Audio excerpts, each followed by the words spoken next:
बहुत समय पहले की बात है। एक साहूकार के 7 बेटे और उनकी एक बहन करवा थी। सभी सातों भाई अपनी बहन से बहुत प्यार करते थे, यहाँ तक कि वे पहले उसे खाना खिलाते और बाद में स्वयं खाते थे। एक बार उनकी बहन ससुराल से मायके आई हुई थी। शाम को भाई जब अपना व्यापार व्यवसाय बंद कर घर आए तो देखा उनकी बहन बहुत व्याकुल थी।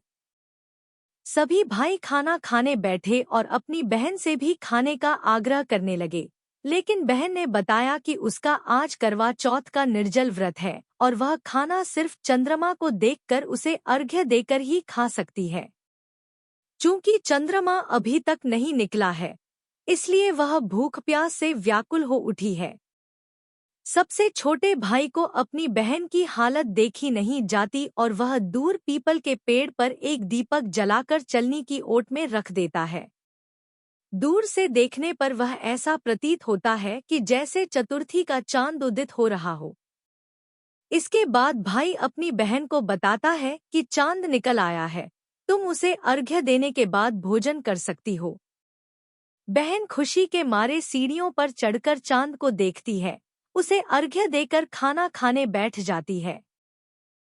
वह पहला टुकड़ा मुंह में डालती है तो उसे छींक आ जाती है। दूसरा टुकड़ा डालती है तो उसमें बाल निकल आता है और जैसे ही तीसरा टुकड़ा मुंह में डालने की कोशिश करती है तो उसके पति की मृत्यु का समाचार उसे मिलता है। वह बौखला जाती है।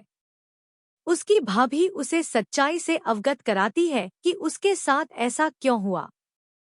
करवा चौथ का व्रत गलत तरीके से टूटने के कारण देवता उससे नाराज हो गए हैं और उन्होंने ऐसा किया है। सच्चाई जानने के बाद करवा निश्चय करती है कि वह अपने पति का अंतिम संस्कार नहीं होने देगी और अपने सतीत्व से उन्हें पुनर्जीवन दिलाकर रहेगी। वह पूरे 1 साल तक अपने पति के शव के पास बैठी रहती है, उसकी देखभाल करती है। उसके ऊपर उगने वाली सुईनुमा घास को वह एकत्रित करती जाती है। 1 साल बाद फिर करवा चौथ का दिन आता है। उसकी सभी भाभियां करवा चौथ का व्रत रखती हैं।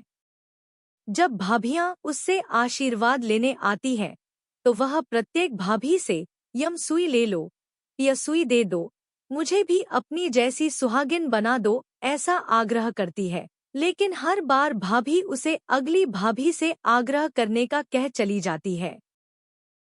इस प्रकार जब छठे नंबर की भाभी आती है तो करवा उससे भी यही बात दोहराती है।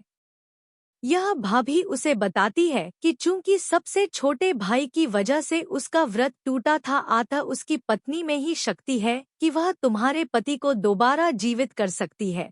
इसलिए जब वह आए तो तुम उसे पकड़ लेना और जब तक वह तुम्हारे पति को जिंदा न कर दे, उसे नहीं छोड़ना। ऐसा कहकर वह चली जाती है। सबसे अंत में छोटी भाभी आती है। करवा उनसे भी सुहागिन बनने का आग्रह करती है, लेकिन वह टालमटोली करने लगती है।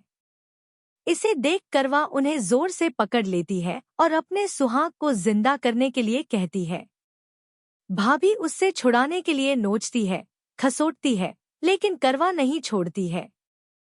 अंत में उसकी तपस्या को देख भाभी पसीज जाती है और अपनी छोटी अंगुली को चीरकर उसमें से अमृत उसके पति के मुंह में डाल देती है। करवा का पति तुरंत श्री गणेश कहता हुआ उठ बैठता है। इस प्रकार प्रभु कृपा से उसकी छोटी भाभी के माध्यम से करवा को अपना सुहाग वापस मिल जाता है। हे श्री गणेश माँ गौरी, जिस प्रकार करवा को चिर सुहागन का वरदान आपसे मिला है, वैसा ही सब सुहागिनों को मिले। बोलो करवा मैया की जय।